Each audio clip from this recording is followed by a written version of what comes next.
I'm General Juan Carlos Buitrago Arias, retired of the Colombian National Police.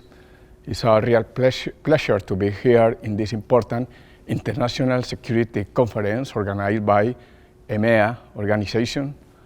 And I'm here because this is a critical part.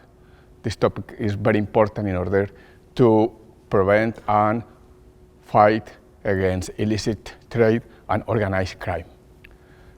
Illicit trade is neither party nor victimless.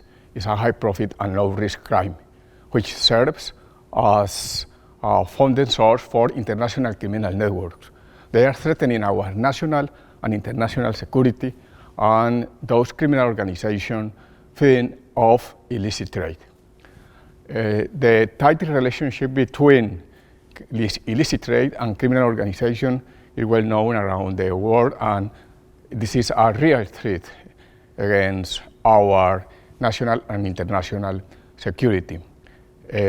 For instance, like in Latin America and the Caribbean country, we have a problem with the Canal of Panama and Colombian Free Trade Zone, because criminals take advantage of those zones in order to increase the illicit trade and the criminal activities.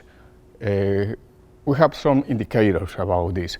For instance, through Panama Canal and Panama Free Trade Zone, around 8 billion of illegal cigarettes transit annually through these zones. We have a similar problem. What we have seen is that, for instance, countries like South Africa have similarities with those countries like Panama, Ecuador, also Pakistan.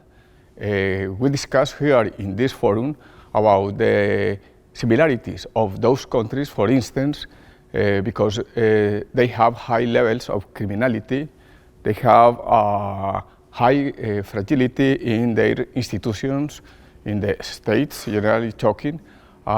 Also, there are a huge problem of corruption. And when you have corruption, high level of criminality, and when you have fragility in the institutions, it's going to affect the right policies, the right legislations, and the law enforcement. Governments, consumers, and institutions need to know that it's important to go on the same way in order to tackle this serious problem. Because as I mentioned, illicit trade affects seriously the security, the economy, and the society. So excessive prohibition, for instance, is a huge problem because it motivates illicit trade and other crimes. That's why it's very important that to have effective cooperation between public and private sectors.